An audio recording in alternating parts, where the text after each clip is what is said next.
স্বাগতম দ্বীপ্রহর রোববার। খাওয়া দাওয়া আশা করি সকলের হয়ে গেছে, কাজেই আমরা অনায়াসে এখন শ্রী রাজদীপ শাস্ত্রীর অনুষ্ঠান দেখতে পারি। আমার সামনে বসে আছেন, ওয়েলকাম রাজদীপ বাবু। এবং রাজদীপ বাবু চমৎকার মানুষ, আপনাকে আজকের অনুষ্ঠানে আমন্ত্রণ জানাই। নমস্কার। নমস্কার। হ্যাঁ নমস্কার। প্রথমেই আমার পিতামাতার চরণে প্রণাম জানাই এবং আমার আরাধ্য দেবী মা তারার চরণে প্রণাম জানাই এবং এই চ্যানেলে সকল দর্শক বন্ধুদের প্রণাম জানিয়ে আজকের অনুষ্ঠান শুরু করছি।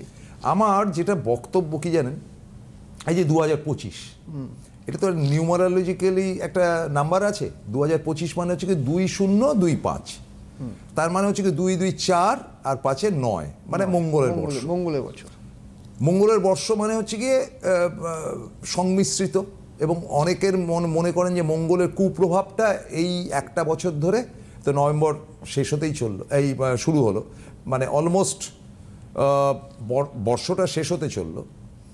তো এই 40 দিন আর বাকি বছর শেষ হতে, এই 40 দিন আগে অবধি আমাদের প্রাপ্তিযোগ কিন্তু যত, তার থেকে অন্তত 100 গুণ বেশি আমাদের ক্ষতি হয়েছে। সে যুদ্ধ বিগ্রহ বলুন, আপনাদের উত্তরবঙ্গের, আপনি তো আচ্ছা, ইনি কিন্তু উত্তরবঙ্গের hero. He is one of the best astrologer in north Bengal. North বেঙ্গলে এর সমতুল্য অ্যাস্ট্রোলজার খুব কম আছে। সাংঘাতিক অ্যাস্ট্রোলজি করেন, এবং সেখানে মানে উত্তরবঙ্গের প্রতিটি অলিতে গলিতে ওনার নাম রয়েছে। আপনারা দক্ষিণবঙ্গের মানুষ চিনে রাখুন। আচ্ছা, তো আপনাদের উত্তরবঙ্গে এতটা ডিজাস্টার হলো, সেই সিকিম থেকে জল ঢুকে কত লোকের কত ক্ষতি হলো। এরপরে যেটা হলো এয়ার ইন্ডিয়া, সেখানে বিস্ফোরণ। এই যে একটার পর একটা ঘটনা ঘটলো, এটা কজন মারা গেল ওটা বড় কথা না, ক্ষতি হয়ে গেল, কোটি কোটি টাকার ক্ষতি, প্রচুর ক্ষতি হয়েছে এবছর। তো এইটাতে মঙ্গলের প্রভাব একটা তো রয়েছে। তা এই মঙ্গল কি আপনি মনে করেন যে 2025-এর পর চলে যাবে, নাকি তার প্রভাব চিরকাল থাকবে এবং মঙ্গলের প্রভাবে ইতিবাচক নেতিবাচক এই দিকটা আপনি তুলে ধরুন? হ্যাঁ, শুভ অশুভ মঙ্গলের যে শুভ অশুভ অনেকেই জিজ্ঞেস করেন যে এই যে 2025 তো চলে যাবে, কিন্তু মঙ্গলের প্রভাব, মঙ্গল হচ্ছে একটা মঙ্গল প্রসঙ্গে বলা হয়েছে ধরণী গর্ভ সম্ভূতং বিদ্যুৎ পুঞ্জ সমাপ্রভাম কুমারং শক্তি হন্তঞ্চ লোহিতাঙ্গম প্রণমাম। অর্থাৎ পৃথিবী গর্ভ সম্ভূতং মানে দেবতাদের কিন্তু সৈনিক, হ্যাঁ, এবং সৌরমণ্ডলের যে সৈনিক সে হচ্ছে মঙ্গল। যুদ্ধ বিগ্রহ করা, মঙ্গল কিন্তু একটা ডিজাস্টারের কিন্তু কারক গ্রহ মঙ্গল যদি অশুভ অবস্থায় থাকে। আবার এই মঙ্গল যদি শুভ অবস্থায় থাকে সেক্ষেত্রে কিন্তু বড় প্রপার্টি হতে পারে, জীবনে কিন্তু প্রচুর নাম সম্মানের ক্ষেত্রে ভালো হবে। IPS IAS বড় বড় প্রশাসনিক বিভাগে উচ্চপদস্থ কর্মচারী, খেলোয়াড় জগতে একটা নাম করা ব্যক্তিত্ব, সেক্ষেত্রে কিন্তু মঙ্গলের শুভত্বের ইন্ডিকেট। মঙ্গল যখন শুভ থাকে প্রচন্ড এনার্জি। আপনার পাড়ার আমি দর্শকদেরকেও বলতে পারি, এনার বাড়ির থেকে কয়েক কিলোমিটার দূরে কিন্তু রিচা ঘোষের বাড়ি। রিচা ঘোষ মানে আপনারা জানেন যে মহিলা ওয়ার্ল্ড কাপ এই গত রোববার দিন যারা চ্যাম্পিয়ন হলেন, হ্যাঁ, তো সেই রিচা ঘোষের বাড়ি কিন্তু এনার খুব কাছে, এবং উনি রিচা ঘোষের হরস্কোপ দেখেছেন এবং সেটা মঙ্গল স্ট্রং। হ্যাঁ, আমি যেটুকু তথ্য পেয়েছি যেখানে মঙ্গল কিন্তু ওখানে সেখানে স্ট্রং হয়ে বসে আছে। এই যে মঙ্গল যদি শুভত্বের ইন্ডিকেট থাকে, তো সেক্ষেত্রে কি হয়, সে খেলোয়াড়, সে হচ্ছে বড় নাম করা সাংবাদিক পর্যন্ত হতে পারে। কারণ এটা সাহসিকতার ব্যাপার, সাংবাদিকতা করাও কিন্তু সাহসিকতার ব্যাপার। অনেক রকম প্রতিকূল পরিস্থিতির মধ্যে দিয়ে একটা সংবাদ কালেকশন করা এবং সেখান থেকে কিন্তু মানে যুদ্ধকালীন তৎপরতায় কিন্তু কাজগুলো চালিয়ে যাওয়া, এটাও কিন্তু মঙ্গলের একটা শুভত্বের ইঙ্গিত। আবার যদি মঙ্গল অশুভ অবস্থায় থাকে সেক্ষেত্রে কিন্তু হঠাৎ করে মাথা গরমের প্রবণতা, চোট আঘাত লাগা, অ্যাক্সিডেন্টাল প্রবণতা। মঙ্গল কিন্তু বারবার অ্যাক্সিডেন্ট ঘটায়। মঙ্গল কিন্তু এই যে যানবাহন থেকে বিপদ ঘটায়। মঙ্গল কিন্তু বারবার দেখা গেল সিঁড়ি থেকে পড়ে গিয়ে একটা কোমরে বড় আঘাত লাগলো, এগুলো সব মঙ্গলের জন্য ঘটে। মঙ্গলের জন্য শিশুদের ক্ষেত্রে কিন্তু দেখা যায় যে অত্যাধিক পরিমাণে জেদ, দেখা যায় যে কোনো যেটা চাইছে সেটা না দিতে পারলেই বাড়িতে অশান্তি। আমার কাছে প্রচুর এরকম হরস্কোপ আছে যে একটা জিনিস না দিতে পারার জন্য সে হচ্ছে মানে মানে বাবা মায়ের ওপরে একের পর এক কিন্তু অত্যাচার করছে, এবং না দিতে পারার জন্য কিন্তু অন্যরকম স্টেপ কিন্তু গ্রহণ করতে থাকে। দেখা যায় যে বাবা মায়ের ওপরে নানা রকম নির্যাতন, নানা রকম কিন্তু পীড়া কিন্তু সৃষ্টি করে এই মঙ্গলের জন্য। মঙ্গল কিন্তু যদি আবার শুভ অবস্থায় থাকে, মঙ্গলের অনেকগুলি ভাগ রয়েছে। আমাদের জ্যোতিষশাস্ত্র মতে মঙ্গলের কিন্তু 3টে নক্ষত্র রয়েছে। এই নক্ষত্রগুলির মধ্যে প্রথম নক্ষত্র রয়েছে মৃগশিরা নক্ষত্র, যেটা হচ্ছে আপনার হচ্ছে মিথুন রাশির ঘরে অবস্থিত, বৃষ রাশির কিছুটা পেয়েছে এবং হচ্ছে মিথুন রাশির কিছুটা পেয়েছে, এবং দ্বিতীয় নম্বর নক্ষত্র তুলা রাশির ঘরে স্ট্রং হয়ে বসে আছে, সেটা হচ্ছে চিত্রা নক্ষত্র, এবং 3 নম্বর নক্ষত্র যেটা সেটা হচ্ছে সর্বশেষ নক্ষত্র, সেটা হচ্ছে ধনিষ্ঠা নক্ষত্র, সেটা হচ্ছে বসে আছে মকরের ঘরে স্ট্রং হয়ে। কারণ মঙ্গল শনির ঘরে কিন্তু স্ট্রং হচ্ছে, এর কারণটা আমি আরেকদিন আমি ব্যাখ্যা করব, কিন্তু আমি এটুকুই বলছি, এই যে মঙ্গল যখন শুভত্বের জায়গায়, শনির ঘরে মঙ্গল যদি শুভ অবস্থায় থাকে, যদি সঠিকভাবে সে ডিগ্রিগত দিক থেকে যদি ভালো থাকে, সেক্ষেত্রে তো খুবই ভালো। আর বিবাহের ক্ষেত্রে মঙ্গলের তো একটা বিশাল ভূমিকা রয়েছে। একটা মাঙ্গলিক বলে একটা ব্যাপার আছে, যেটা মাঙ্গলিক তাদের বিয়ে করা উচিত না। দেখুন, আমি একটা কথা বলি, আপাতক্রমে অনেকেই আমায় প্রশ্ন করেন যে মাঙ্গলিক যোগে না দেখে নাক কাটিয়ে বিয়ে দিয়েছি, মেয়ে ভালোই আছে, ছেলে খুব সুখেই আছে, কিন্তু আমি গ্যারেন্টি দিয়ে বলছি, যখন আমি হরোস্কোপের মতো আমি দেখেছি, আমার কাছে প্রচুর মানে উদাহরণ, ভুরি উদাহরণ আছে যে মঙ্গল কি করে অমঙ্গল সৃষ্টি করেছে। আমি অমঙ্গলের কথাটা আরেকবার শুনবো আপনার মুখে। হ্যালো হ্যালো, নমস্কার। নমস্কার। নমস্কার স্যার, ভালো আছেন? হ্যাঁ নমস্কার। নমস্কার, কে বলছেন? আমি শ্রেষ্ঠা চ্যাটার্জি। আমার মা আপনার কাছে 1.5 বছর আগে গেছিল বাঘাযতীন চেম্বারে। আচ্ছা, কোনখানে? বাঘাযতীন চেম্বারে। আচ্ছা, বাঘাযতীন থেকে কলকাতাতে। হ্যাঁ হ্যাঁ। এখন কেমন আছেন? হ্যাঁ, এখন মা কেমন আছেন? মা ভালো আছে। আমার বিবাহ ঠিক হয়েছে এই ডিসেম্বরের 5 তারিখে। আচ্ছা, তো আমি একটু আমার বিবাহ সম্বন্ধ মানে আরে ভাই, তোমার বিবাহ তো ঠিক করে দিলেন উনি, রাজদীপ শাস্ত্রী ঠিক করে দিলেন তো বিবাহ। আমি ঠিক করার কেউই নই, আমি খালি বিষয়গুলোকে সঠিক সময় দেখার চেষ্টা করি। তুমি তো বিয়ের কার্ড পাঠাবে। অবশ্যই অবশ্যই। কি আনন্দের কথা, এরকম ধরনের ফোন আমি আজ অবধি পাইনি ভাই। না, এটা খুব আচ্ছা আচ্ছা, বিয়েটা কেমন হবে তাই তো? হ্যাঁ, আমার বিবাহ জীবন কেমন কাটবে তাই তো ভালোই কাটবে, বিয়ের ব্যাপার যখন ফাইনাল করেছে ভালোই কাটবে। যদি সেরকম বিচার করে বিশ্লেষণ করে আমার দেওয়া থাকে, আমার প্রেসক্রিপশন, তাহলে আবার কেন, দরকারটা কি আছে? সেক্ষেত্রে দেখার প্রয়োজনীয়তা নেই। মায়ের বিষয়ে আমারটা আমি একটু জানতে চাই। না না, আরে বাবা, তোমার বিষয়টা তো আগে থেকেই জানিয়ে দেওয়া হয়েছিল যে তোমার ভালো বিয়ে হবে ইত্যাদি। মাঙ্গলিক দোষ বা অন্য কোনো সমস্যার সমাধান করেছিলাম কি আমি? মাঙ্গলিক আমার ছিল, মাঙ্গলিক তো কাটানো হয়েছে আপনার কাছে গিয়ে। আচ্ছা, তাহলে অবশ্যই, কিন্তু আমি একটা কথাই বলবো, দুজনের হরোস্কোপটা আপনি একবার পাঠিয়ে দেবেন হোয়াটসঅ্যাপে, আমি একবার বিচার করে আমি দেখে আপনাকে জানিয়ে দেবো বিষয়টা। আবার তার সঙ্গে বিয়ের কার্ডটা, হ্যাঁ সেটা করবেন, অবশ্যই দেখব। একদম একদম ঠিক আছে, ঠিক আছে, ধন্যবাদ। বাহ বাহ বাহ, আজকের অনুষ্ঠান তো বেশ মস্ত হয়ে গেল একেবারে। বিয়ে, আর এই বিয়ে মানে কি, আর কয়েকদিন বাদে বিয়ে, 5 তারিখে, 1 মাসও নেই। মানে সব জায়গা থেকেই প্রচুর, মানে শুধুমাত্র মানে বিবাহ শুধু না, বিবাহ, কেরিয়ার, সমস্ত জায়গার থেকে কিন্তু লোক যারা আমার কাছে রেমেডি নিয়েছে অথবা যারা আসছে, তারা কিন্তু পরবর্তীকালে রিপ্লাই দেয় যে স্যার আমি এই সময় আপনার কাছে এসেছিলাম, এই কারণ নিয়ে এখন কিন্তু ভালো আছি। দেখুন একটা কথা, এই জায়গাটা হয়তো এই মেয়েটার হয়তো বিবাহ হয়তো মানে ফিক্সড হচ্ছিল না, এখন হয়তো ফিক্সড হওয়ার জায়গাটা, হ্যাঁ ফিক্সড হওয়ার জায়গাটা তৈরি হয়েছে। আপনি মঙ্গলের কথায় যেটা বলছিলেন, ক্ষতিকারকের যে জায়গাটা বলছিলেন, সেটা আরেকবার ধরিয়ে দিলাম। হ্যাঁ, মঙ্গলের ক্ষতিকারক ব্যাপারটা কোথায়, অনেকে আমার ভুরি উদাহরণ রয়েছে আমার কাছে, আমি পুঁথি পুস্তকে প্রচুর লিখে রেখেছি। এই ডেট অফ বার্থগুলো যখন আসে আমি কিন্তু লিখে রাখি যে এই স্থানে মঙ্গল তুঙ্গে, অনেক জ্যোতিষী দেখছে যে মঙ্গল তুঙ্গে কোনো সমস্যা হবে না, কিন্তু সেই মঙ্গল গিয়ে একটা বয়সের পরে এমন এফেক্ট দিচ্ছে যে সেখান থেকে কিন্তু পুরোটাই ধস, মানে তার বৈবাহিক জায়গাটাকে একেবারে পুরোপুরি ডিস্ট্রয় করে দেবে। সে কিন্তু জানে না যে বিবাহের পরবর্তীকালে সেপারেশন হতে পারে, হ্যাঁ অকাল সমস্যা হতে পারে, নানা রকম মানে বাধা ঘটতে পারে এই মঙ্গলের জন্য।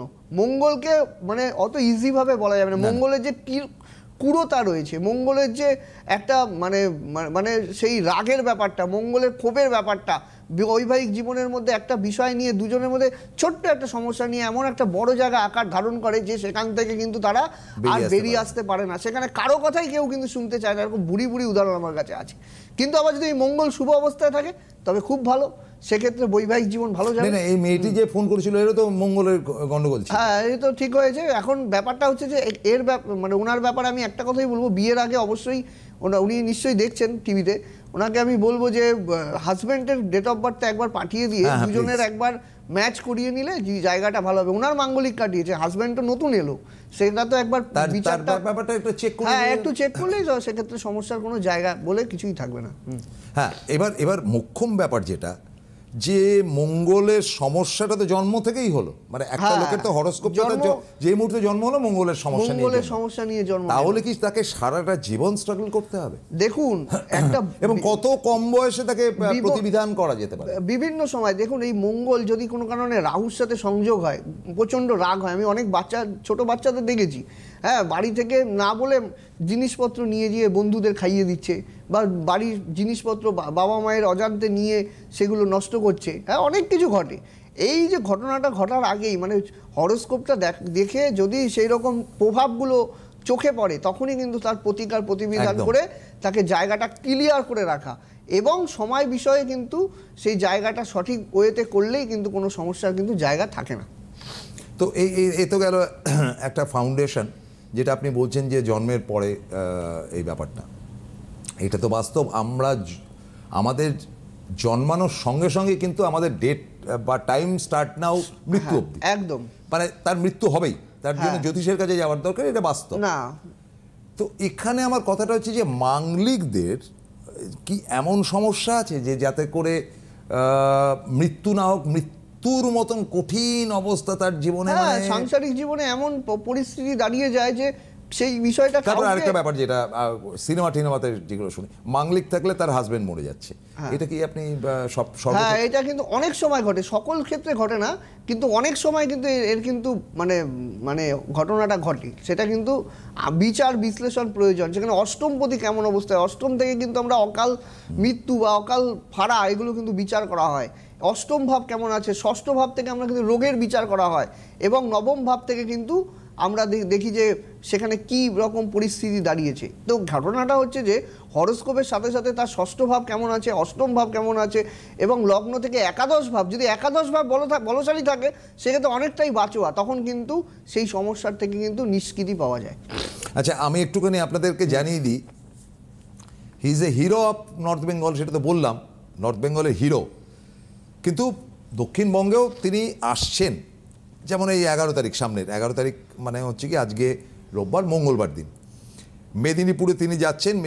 মেদিনীপুরের চেম্বারটা কিন্তু থাকছে। মেদিনীপুরের এবার যেটা মেদিনীপুর মেন শহরের ওপরে আমার চেম্বারটা থাকে, এবং মেদিনীপুরের বাসীরা অনেকেই জানেন যারা আমার কাছে দীর্ঘদিন থেকে আসেন, এবং মেদিনীপুরের চেম্বারটা এখন হয়তো 3-4 জন সম্ভবত বুকিং নেওয়া যাবে, অলরেডি বুকিংগুলো ফুল হয়ে যাচ্ছে। আর মেদিনীপুরের চেম্বারটা কিন্তু হচ্ছে, সেদিন কিন্তু যাদের বলা আছে টাইম দেওয়া আছে তারা কিন্তু নির্দিষ্ট সময় আসবে। 13 তারিখ যাচ্ছেন বাঘাযতীন, এই ভদ্রমহিলা ফোন করেছিল, বাঘাযতীন মানে হচ্ছে গিয়ে আপনার কলকাতার। 14 তারিখ হলদিয়া।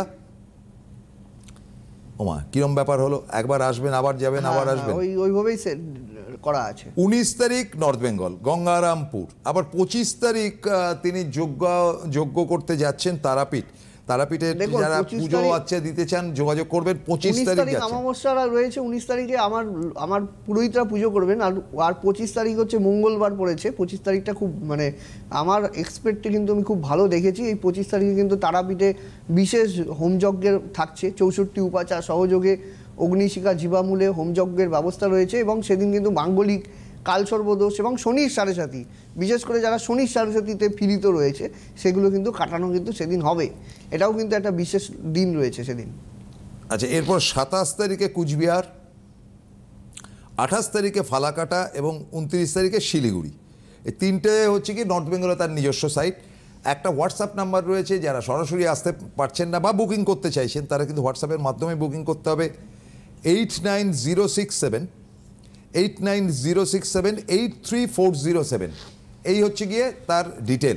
আমাদের আলোচ্য বিষয় হচ্ছে যে যাদেরকে বলা হয় যে মঙ্গলের দোষে মানে সংকটে থাকা, তো মঙ্গলের দোষে সংকটে কম বেশি প্রত্যেকেই থাকে, এমন নয় যে উনি মাঙ্গলিক বলে ওনার আছে, তিনি মাঙ্গলিক না বলে তার নেই, তা না, প্রত্যেকেরই একটা মঙ্গলের পজিটিভ এবং নেগেটিভ। হ্যাঁ, পজিটিভ থাকলে তো বিশেষ হতে পারে, পজিটিভ থাকলে তো বড় বড় অফিসার, আইপিএস আইএএস অফিসার, এই যে পুলিশ প্রশাসনিক বিভাগের যত উচ্চপদস্থ কর্মচারী দেখা যায়, হ্যাঁ, এবং মঙ্গলের জন্য মঙ্গলের জন্য কিন্তু রেলওয়ের অফিসার, মঙ্গলের জন্য কিন্তু ভালো ফুটবলার, মঙ্গলের জন্য কিন্তু ব্যবসায়িক ক্ষেত্রে কিন্তু দেখা যায় যে আগুন নিয়ে কোনো ব্যবসা, বিশেষ করে হচ্ছে সেখানে দেখা যায় যে মঙ্গলের সাথে জড়িত খাদ্যদ্রব্যের কোনো ব্যবসা, এটা কিন্তু মঙ্গলের কাজে কিন্তু জড়িত। আবার মঙ্গল কিন্তু আবার ভূমিকে ইন্ডিকেট করে, ধরণী গর্ভ সম্ভূতং বিদ্যুৎ, মানে মঙ্গল থেকে কিন্তু ভূমির বিচার করা হয়, কার কতটা জমি জায়গা হবে, জমি জায়গা সংক্রান্ত বিষয় নিয়ে যখনই গণ্ডগোল হয়, আমি হরস্কোপ থেকে বলে দিই আপনার জমি জায়গা সংক্রান্ত বিষয় নিয়ে গণ্ডগোল আছে। কেমন করে বলি, এই মঙ্গলের অবস্থান থেকে বলে দিই যে এই মঙ্গলটা এই অবস্থায় আছে, মানে জমি জায়গা সংক্রান্ত বিষয় নিয়ে মামলা মোকদ্দমার যোগ আছে।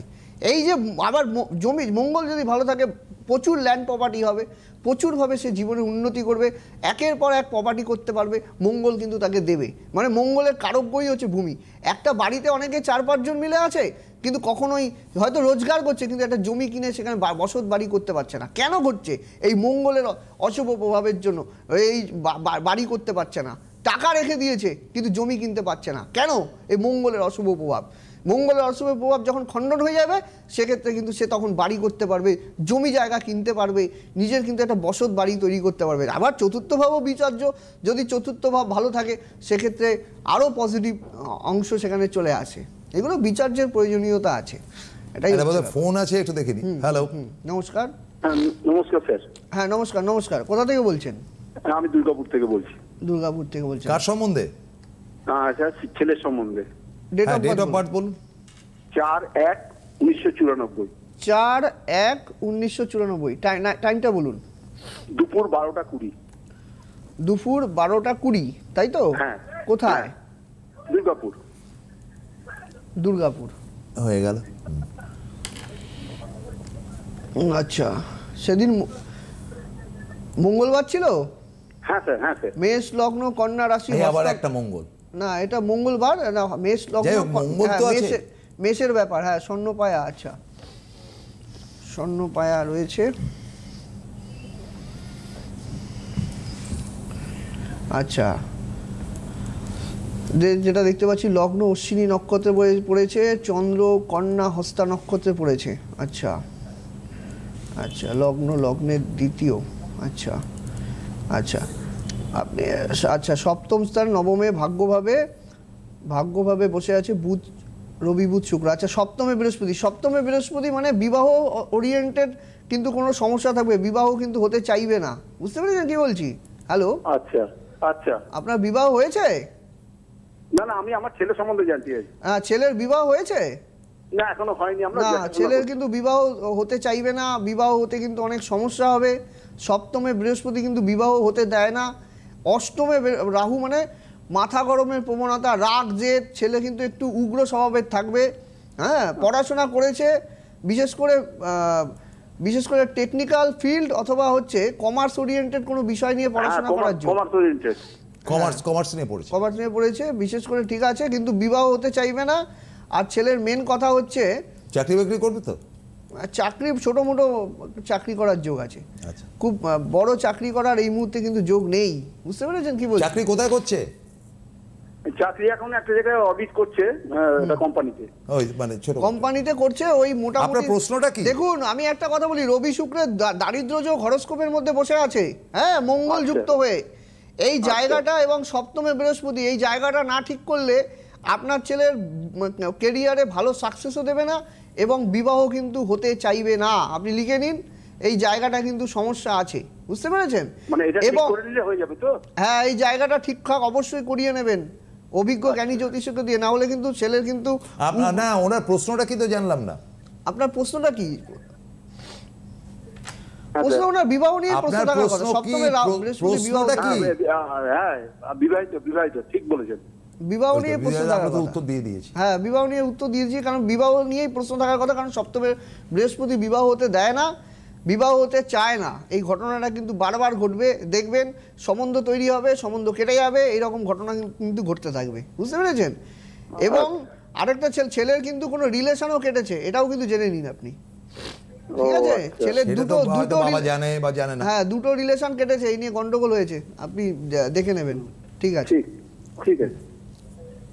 হ্যাঁ, আপনি যেটা বলছিলেন বলে যান। হ্যাঁ হ্যাঁ, এই যে মঙ্গলের যে ব্যাপারটা, মঙ্গলের যখনই মঙ্গল সমস্যাদায়ক পরিস্থিতিতে থাকবে, হরোস্কোপের মধ্যে বিশেষ করে দেখতে হবে যে মঙ্গল কি অবস্থায় আছে, নবাংশ চার্টে কেমন আছে, ডিগ্রিগত দিক থেকে মঙ্গল কতটা স্ট্রং আছে। আমাদের ডিগ্রির মধ্যে অনেকগুলো ভাগ আছে, বালাবস্থা, বৃদ্ধাবস্থা, মৃতাবস্থা, বিভিন্ন রকম আছে, যুবাবস্থা। আমাদের যে মানুষের জীবনে যে নানা রকম ভাগ রয়েছে, একটা শিশু, তারপরে যুবক, তারপরে পৌঢ়, আস্তে আস্তে আস্তে আস্তে বয়স্ককাল, এরকম গ্রহদেরও সেরকম ভাগ থাকে। গ্রহদের ডিগ্রি দেখে বোঝা যায় যে সে গ্রহটা কেমন অবস্থায় রয়েছে। যদি গ্রহটা দুস্থানগত হয়ে থাকে এবং ডিগ্রিগত দিক থেকে সে যদি অশুভ অবস্থায় বসে থাকে, সেক্ষেত্রে কিন্তু সেই মঙ্গলটা অশুভ ফল দেবে, না হলে কিন্তু দেবে না। মঙ্গল কিন্তু সেক্ষেত্রে শুভ পরিণাম দেবে।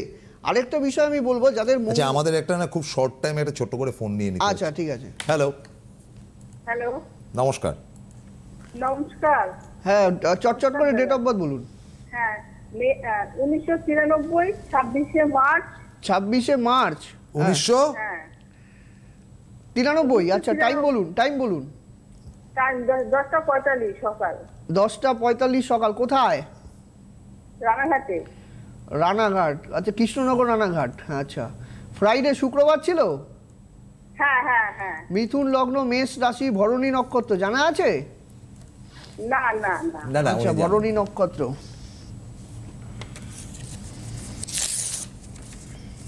আচ্ছা আচ্ছা কি পাচ্ছেন একটু বলে দিন টাইম। আচ্ছা, আপনার মেয়ে লগ্নে মঙ্গল। আচ্ছা, লগ্নে মঙ্গল চতুর্থে প্রথম বৃহস্পতি। শিক্ষাটা চতুর্থে বলুন। বৃহস্পতি মানে প্রচন্ড হায়ার এডুকেশন দেবে। চতুর্থে বৃহস্পতি থাকা মানে উচ্চ শিক্ষিত করে, হ্যাঁ, এবং বৃহস্পতি কন্যার খুব ভালো, প্রচন্ড শিক্ষিত মেয়ে, এবং চতুর্থ স্থানে বৃহস্পতি থাকার জন্য ভালো শিক্ষিত মেয়ে। কিন্তু মেয়ে হচ্ছে দেখা যাবে যে বিবাহ হতে চাইবে না, এই ক্ষেত্রেও কিন্তু বিবাহ নিয়ে সমস্যা কিন্তু আপনার দেখা মেয়ে যাচ্ছে। কি খুব সাংঘাতিক পড়াশোনায়? এবং পড়াশোনায় পড়াশোনায় ভালো, চাকরিও ভালো পাবে, কেরিয়ারও খুব ভালো, কেরিয়ার নিয়েও কোনো সমস্যা নাই। শুক্র তুঙ্গে অবস্থায় বসে আছে, শুক্র তুঙ্গে থাকলে লাক্সারিয়াস লাইফ দেয়। আপনার মেয়ে লাক্সারি মানে গাড়ি বাড়ি সবই থাকবে, বুঝতে পেরেছেন কি বলছি? হ্যাঁ, নিজের প্রচেষ্টায় করবে। খালি মেয়ের মাঙ্গলিক লগ্নে মঙ্গল মাঙ্গলিক দোষ আছে, ইমিডিয়েটলি দেখান। আর দ্বিতীয় নম্বর কথা, মেয়ের জেদ খুব বেশি, বুঝতে পেরেছেন? খুব জেদ বেশি, মানে ও নিজে যেটা বুঝবে সেটাই করবে। আর একটা রক্তঘটিত সমস্যা ওর থাকবে, যে কোনো বুঝতে পেরেছেন, যে কোনো রকম রক্তঘটিত সমস্যা মেয়ের কিন্তু ইন্ডিকেট আছে। সেটা হ্যাঁ, শারীরিক ইন্টারনাল। হ্যাঁ, তো আপনি মূল ব্যাপারটা শুনুন। আপনার মেয়ে উচ্চ শিক্ষিত, বৃহস্পতি চতুর্থে কেন্দ্রভাবে। হ্যাঁ, আপনার মেয়ে উচ্চ শিক্ষিত তো? হ্যাঁ, কি একটু জোরে বলুন, আপনি ক্লিয়ার করুন। আচ্ছা, আপনার মেয়ে খুব ভালো জায়গায় চাকরি করে? হ্যাঁ হ্যাঁ, এসবিআই ফিল্ড অফিসার। আরে বাবা, এসবিআই মানে স্টেট ব্যাংক অফ ইন্ডিয়ার অফিসার। কিন্তু মাঙ্গলিক আছে মেয়ের, কিন্তু মেয়ের কিন্তু বিবাহ টিকবে না। আপনি কিন্তু কাউকে দেখিয়ে নিন। আচ্ছা, বিয়ের জায়গাটা কি অবস্থা? বিয়ে হয়নি? বিয়ে হয়নি, বিয়ের কথা বললে পরে রেগে যাচ্ছে। হ্যাঁ, তাহলে এটাই হচ্ছে ব্যাপার। মেয়ের কিন্তু বিয়ে হতে চাইবে না, লগ্নে মঙ্গল। আপনি ইমিডিয়েটলি কাউকে না কাউকে দেখান, বুঝতে পেরেছেন? এ না হলে কিন্তু সংকট আছে কিন্তু, বুঝতে পেরেছেন? এই জায়গাটা কাউকে দেখান, অভিজ্ঞ জ্যোতিষীকে দেখান, আর পরামর্শ চাইলে যোগাযোগ করবেন। আমি দেখে বলবো এটা কি সমস্যা। আরও অনেক কিছু আছে, এখানে লাইভে আমি বলতে পারছি না। এই বিষয়গুলো পরে জিজ্ঞেস করলে আমি বিষয়টা বলতে পারবো। নিশ্চয়ই নিশ্চয়ই, আমাদের হাতে সময়ও নেই। হ্যাঁ, ছেলে মেয়ে ভালো, কিন্তু মেয়ের অনেক মানে দেখুন, শিক্ষিত মেয়ে, শিক্ষিত, চাকরি করে, সুন্দর, এসবিআই এর মতন জায়গায় চাকরি করে, অথচ মেয়েটা বিয়ে করতে চাইছে না, তার কিছু প্রবলেম আছে। তো এই হচ্ছে কি মানুষের বাস্তব জায়গা, যেটা আমরা গোড়াপত্তনে, যেটা রাজদীপ শাস্ত্রী বলছিলেন। সুতরাং সব ভালো হবে একটা লোকের, তা হয় না। একটা কি সুন্দর শিক্ষিত, মানে উচ্চ শিক্ষিত, মানে ট্যালেন্টেড, ছোটবেলার থেকে ভালো। মানে এমন না যে অনেকে না বড় বয়স থেকে ভালো হয়েছে, এর ছোটোর থেকে ভালো, মানে 5, 6, 7, 8 এখান থেকেই ভালো, প্রথম গোড়ার থেকেই ভালো হয়ে উঠেছে। আর আজকে হাতে সময় নেই, এবার বাকি কাজ আপনাদের রাজদীপ শাস্ত্রীর সঙ্গে যোগাযোগ করা। তো সেই যোগাযোগটা অবশ্যই করবেন। এবং একটা কথা কিন্তু ক্লিয়ারলি বলতে চাই, সেটা হলো যে আমাদের হাজার গন্ডা সমস্যা থাকে। জ্যোতিষী খুঁজবেন অভিজ্ঞতা এবং তার মানে বাচনভঙ্গি দেখে যে কতটা কনফার্মেশন তিনি দিচ্ছেন। এই অবধি আজ থাক, আবার সামনের রোববার দেখা হবে। ততক্ষণের জন্য বিদায় নিচ্ছি। ধন্যবাদ রাজদীপ, নমস্কার। আপনাদের প্রিয় জ্যোতিষী রাজদীপ শাস্ত্রী অনলাইন কনসালটেন্সি করছেন। আপনাদের পরামর্শ, প্রতিকার ও প্রতিবিধান পৌঁছে যাচ্ছে ভারতবর্ষের বিভিন্ন প্রান্তে। Online consultancy number 8906783407। Rajdeep Shastri. প্রতিকার প্রতিবিধান থাকলে সাথে, ভাগ্য ভবিষ্যৎ আপনার সাথে।